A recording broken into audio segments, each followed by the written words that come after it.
Hi everyone, this is Neil here. I'm just walking out on the end of a nice sunny day here in Cheltenham, and it's been a long time since I've said anything about worship, and that's mainly because really I don't think I've had anything I particularly wanted to say, and but here we are, and I've just been reflecting a little bit on my journey in worship, and it's now over 45 years, and my time in worship really has just spanned across that whole breadth of the journey of contemporary worship. And I started in the late 70s in our little Baptist church in Winchester, playing some of the new songs that we heard from around the world, and we didn't really have a particular idea or theology or anything about worship. We went to the evening service and we sang the hymns with the choir. Then afterwards we went to the back room and started to play some of these new songs that we were hearing. And you know, it was the time when we had those nylon string guitars with rainbow straps and Jesus Love You stickers and that sort of thing, and I really enjoyed that little time that amongst my friends in my teens. And then I went to university and took part in the joint Anglican and Catholic chaplaincy at UEA in Norwich, and that was a really formational time in all sorts of ways. But we started to play with a bit more intention about the songs. We were influenced by people like Dave Bilber and Graham Crundick, by a lot of people who, like a lot of people around that time. And there was some events going on around the country that we listened to some of their live recordings. I think it was the Dales Bible Week, and there was this real sense amongst the students there in the chaplaincy of, you know, we had a really strong friendships, and we'd gather on a Sunday and sing songs. And that was also where I first came to experience a little bit of the things of the Spirit, not just in worship but generally. And I learned that from charismatic Catholics at UEA, and you know, that was part of my formation really in early stage of worship. And then we went on to I went to a much more conservative evangelical church once I finished university, and I was still in Norwich. And this was at the time when, I don't know if anyone else remembers this, there was this thing called the Worship Wars, and it was a bunch of people like me who were finding a new freedom in contemporary worship and simple songs, and that came up against many who'd been in the church for a lot longer and had grown up with organs and choirs, and actually it became really confrontational. And I remember people would call drums the instrument of the devil, and I know that sounds really strange, you know, where we are now in worship, to have thought that at that time the drummers were considered instruments of the devil. And there was this song that came out by Larry Norman that we heard called "Why Should the Devil Have All the Good Music?" And I think it was later made more famous by Cliff Richard, and that really encapsulated some of what people were thinking, that you know, they were trying to say, well, these are the new expressions of worship we love and are really helping people, but others thought they were really they were demonizing us.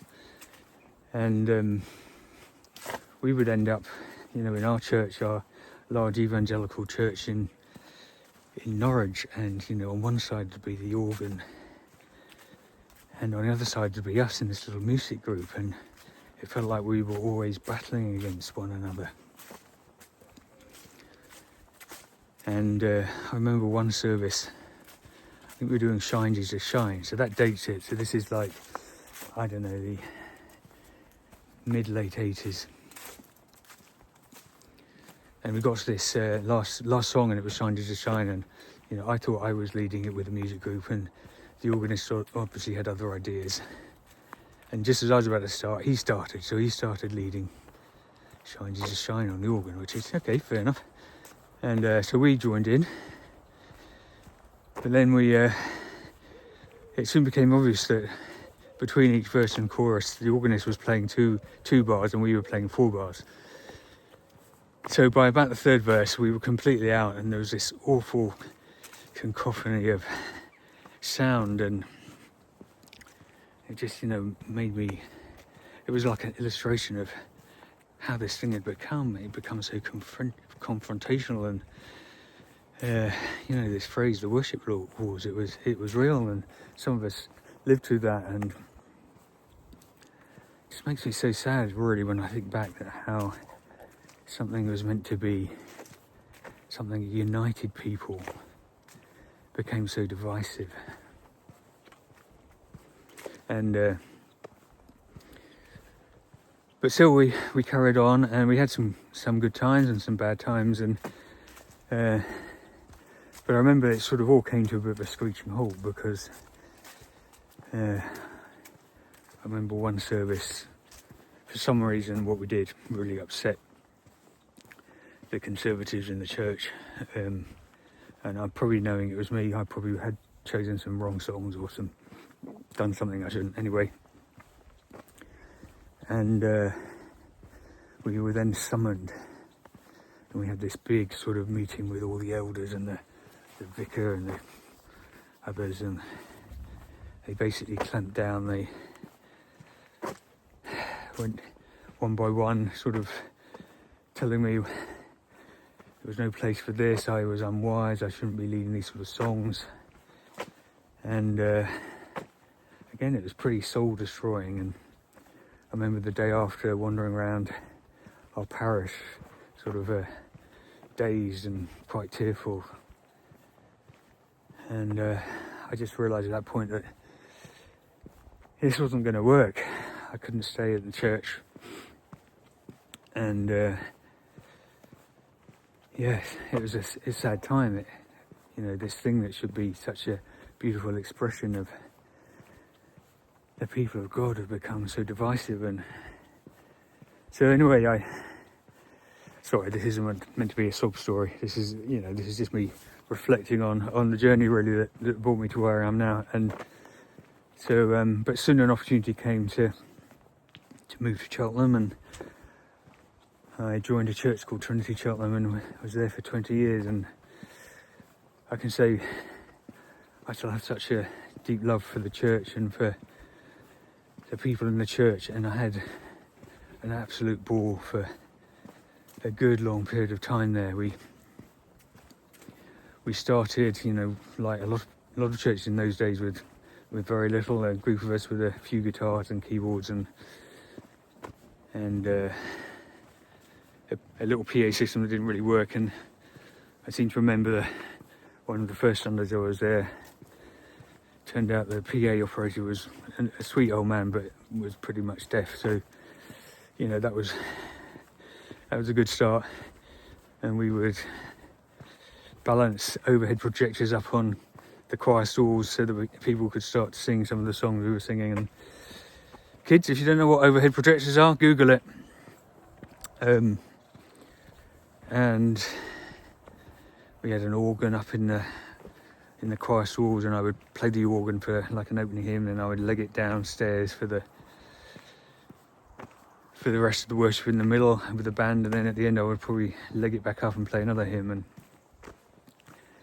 And we went on this incredible journey in worship, and we didn't really have any particular models. We didn't, this was before, I don't know, resource churches or whatever, and we just went step by step, learning, making huge mistakes along the way, but it was a real precious time because we were family, and it's like, we loved each other. It was a really strong community, and our worship overflowed into our our family time together, and our families overflowed into our times of worship. And I still remember the first time we got drums. We got a drummer, my friend Rich. Still drumming with him. And then we got our first bass player, a young guy called Stu, and we started to build a little team. And it was messy. We weren't the best musicians in the world. Well, I wasn't. But it felt real and honest and authentic, and we loved those moments where we'd get to an end of a song and the singing would just carry on. And so often the people in the room just took over from the band and led us, and really, really special times. And then things grew a bit, and we got some more good musicians, and the thing grew, and we just had an absolute ball. So many special moments, and I probably have a bit of rose-tinted glasses when I look back, but so many people have ups and downs in ministry, and I can honestly say for most of that time it just felt so special, and it was almost like it was just up all the time. As in, there was new things we were learning and experiencing and enjoying in the presence of God with these songs, and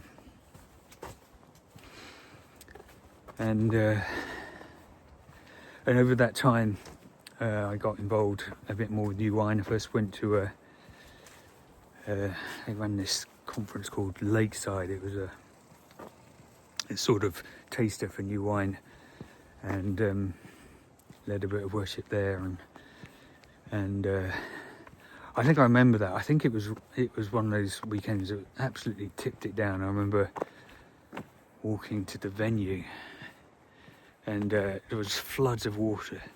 Anyone who went to Shepton Mallet can identify with this. Floods of water coming down, and I just remember, for some reason I got it in mind that as I walked to the venue on the first day, in one of these floods of water, a cabbage just floated past, and funny what you remember. And then we had, I think in the end I led worship at New Wine for around 10 years, and again, just an absolute ball. Some of the people I met, got to lead with. And this is from someone I didn't even think I could sing very well. I mean, I'm not sure I can remember after the first time I led in the main venue, there was this, went down to Eastbourne, and they were mixing a live album from the conference, and we were listening through the mixes, and there was one song that I really wanted me to be singing on the album, and it was Your Love Is Amazing.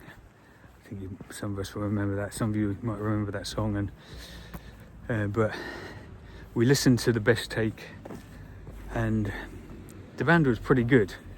Sorry, I'm just in the road here, I'm just checking I'm not going to get mown over. And the band take was pretty good, but the guy mixing it, good friend Trevor, he was very gentle with me. He sort of listened to my vocal and said, he said, I think that's irretrievable. And talk about pricking my balloon or my bubble or whatever you do. And literally what he did, he took the vocal from the other worship leader who was leading that week, Scott Underwood, amazing guy. He pasted his vocal over my band take, and I think that was the ending track on the album, and that was a wake-up call. But I didn't think I was that particularly good, and in terms of my voice, and very rough and ready, and I got to do this amazing thing for so long, leading worship in front of with thousands of people. And this was before a lot of technology that was that would eventually come in, and we didn't even really have lights on the stage, and that sort of thing. It was very, anyone who was there that time, I don't know, mid-90s, in the Sharon Pavilion, and but oh my word, what some amazing times. Again, how the voices in the room just took over, and beautiful times of singing in the spirit, and deep times of worship were just so special. And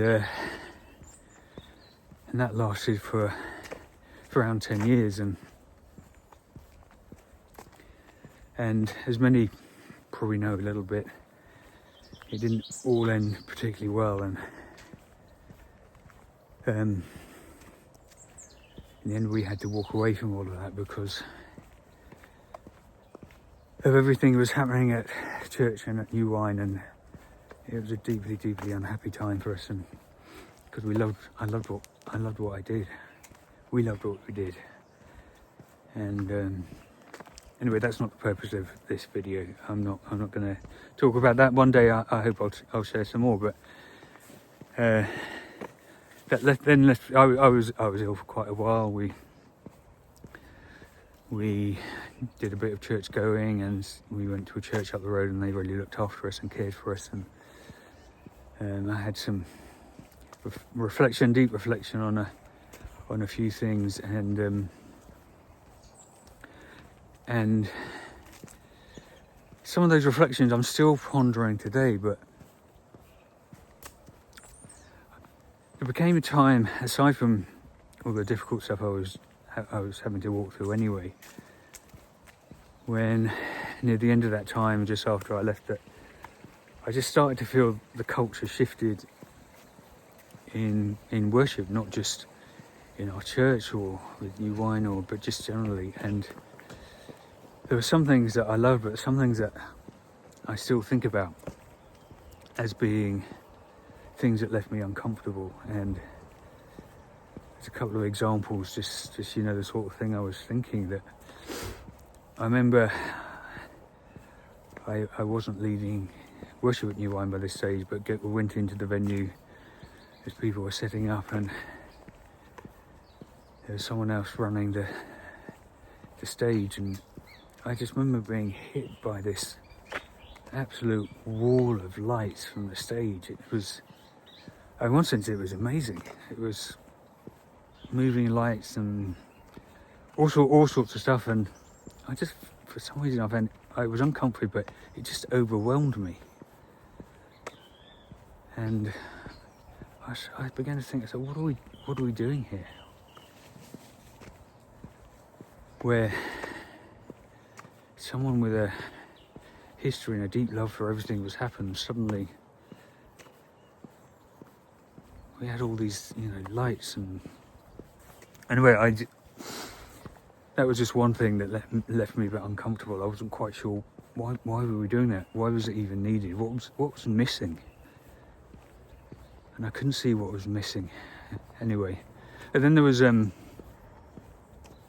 another time I tried to get back into a bit of worship briefly, and I played bass, and so they were all on in-ears by then, and so I put on my in-ears, and as we practiced the songs in my head, I had through my headphones there was the backing track, then there was a lady on the backing track counting me in. I later found out apparently she's a lovely lady called Beth from somewhere, and then there was an MD who was also speaking in my earphones, and then the worship leader as well, and I just felt I had all these voices in my head, and I'm thinking, I want to hear Jesus' voice, and I just can't seem to do that. I wasn't sure what I was hearing was him at all, and maybe that's me being old and miserable and cynical and what have you. But it did make me question some of this stuff that was happening. And then there was a third one that also just sort of fed into my thoughts. I had a friend come over and lead worship at a conference I was running, or I went to, I can't remember now exactly. Friend from Sweden, great friend, great worship leader, Alfred. Absolutely wonderful, wonderful person. Although, Alfred, if you're listening to this, don't let it go to your head. You weren't that good, mate. You're just quite good. Anyway, and I think it was this, and sorry if I've got the name wrong, but I think you came off the stage and you said something to me. You know, you'd led worship with and all these backing tracks and everything, and you came off and you said you felt like you just got onto this train and it started moving and just carried on regardless of what you did. And you came off at the end and said something like, I don't know if I was actually leading anything. So those are some of my reflections, and I'm just wondering, is this something we need to think about again? The technology and how it's shaping our worship, how it's, you know, maybe it's not for everyone, and maybe this is just me, but is this something we just need to think about again?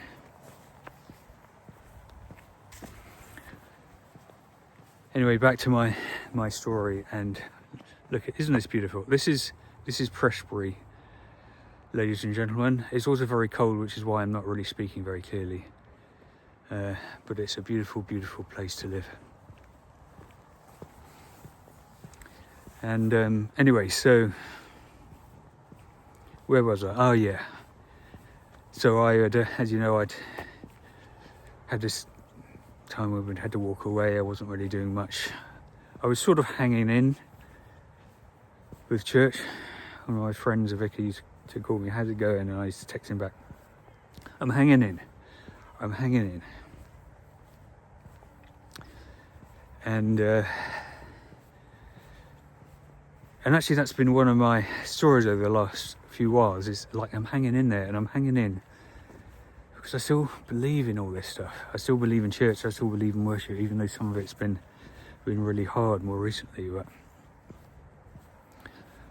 I did eventually get back to work, and we ran the Worship Foundation, which is a charity, for a while, and had some great fun with that. But unfortunately, all I experienced and the damage I'd experienced those years ago caught up with me again, and we had to stop doing that and shut down the charity, and yeah, difficult times. And we ended up landing in a church up the road. It's still an Anglican church, still probably, you know, a reasonable sized church, you know, if you look at the church stats around the nation. And because I thought, I've got to go somewhere, I've got to go to church somewhere. I still believe this. I still believe it's important that I'm in a church with other people. And so we went, and I still remember, oh look, just look at it, isn't it gorgeous? Isn't this amazing? I still remember pretty much the first Sunday we went there, and I sat with my wife in the side and quietly, and this guy was leading worship, and like second song in, he started playing one of my songs. And I was like, oh, okay. And I've watched this guy, and his eyes sort of swept across the room, and I could see him clock me. And I thought, oh no, poor guy, he's just started this song, is one of my songs, and he suddenly spotted me in the congregation, and I felt a little bit sorry for him.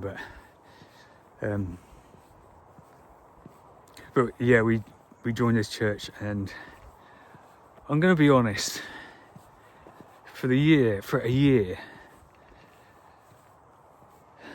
I just didn't want to sing at all. I mean, I would stand up and I would listen to the talks, and I just couldn't sing. Just couldn't sing at all. I think having gone through everything I'd gone through, and how worship was a central part of my life, and also the grief I'd felt having to walk away from it all. It took me at least a year before I could sing, and to be honest, I still sometimes find that really, really hard. But I still believe it. I still want to be there. Something was keeping me there. And then after about a year, I thought, look, either I'm in this or I'm not in this. I thought, I'm going to be in this. So I went and chatted to a couple of people and said, look, I'd quite like to maybe play a bit of keyboards or whatever in the worship band. And they were very gracious and gentle and allowed me to find my way in, and started playing a bit of keyboards in the band again. And slowly, maybe another 6, 8, 9 months later, I actually I led worship again. And just a few songs, all probably 20 years old, so just right up my street. And I felt a little bit self-conscious, but hey. And then over the next few months I did a couple of other times, and then there was this moment about, I don't know, just a few weeks ago, and by that stage I'd just got a little bit more confidence again, and I was singing this song called An Endless Hallelujah by Matt Redman. And when I was worship pastor at Trinity Cheltenham, I used to play that. I probably overused that song.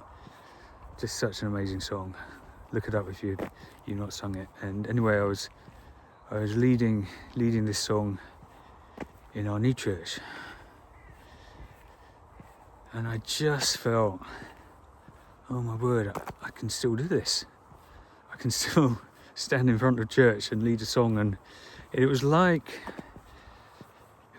I'd found an old comfy sweatshirt at the back of their wardrobe, and I'd put it on again, and I thought, it actually feels quite comfortable. In all the right ways. Wrong word, I'm sure I'm using all the wrong words here, but you know what I mean. And it was just, I thought, oh my goodness. And I sort of looked out on our church, and there's not as many young people as maybe I'd like, or kids, not many kids as I'd like, but there are actually some hugely wonderful, genuine people. And I looked out and they were singing out, and some of them had their eyes shut and hands in their air, and that's not always a measure of what's happening. And sorry, someone's going to pass me here. And it was just a beautiful moment. And then I did remember that song was the last song I sung at my church where I'd been for 20 years. And I remember that time. I remember that moment, singing the song in my last ever worship set. I reckon I'd led worship there 3,000 times. And I can remember leading that song. And as I was leading it, this was all those years ago, just my eyes looking around the church, knowing that I was just having to walk away from something that I loved so dearly. And in that moment, just a few weeks ago, I thought, it feels like there's a bit of redemption going on. For me, I don't know if anyone else liked it. And then someone came up to me, an old friend who'd actually also come to that church from our previous church, and he looked at me and said, oh, that's so lovely. He said, I cried. And I know we shouldn't do this, but I was like, oh, that's amazing. And he wasn't crying because I was out of tune or, all that sort of stuff, but it just had been a real moment. And as I say, I thought, oh goodness, I've landed again somewhere where I feel able to lead worship and people feel comfortable singing when I do. And our band at church, it's good. My friend Rich, who started drumming with me like 30 or however many years ago, he's there and he drums occasionally, and it's a great little bunch of people, but we're nothing like, we're not anything like some of the people. Hang on, there's a car coming, just need to watch this. And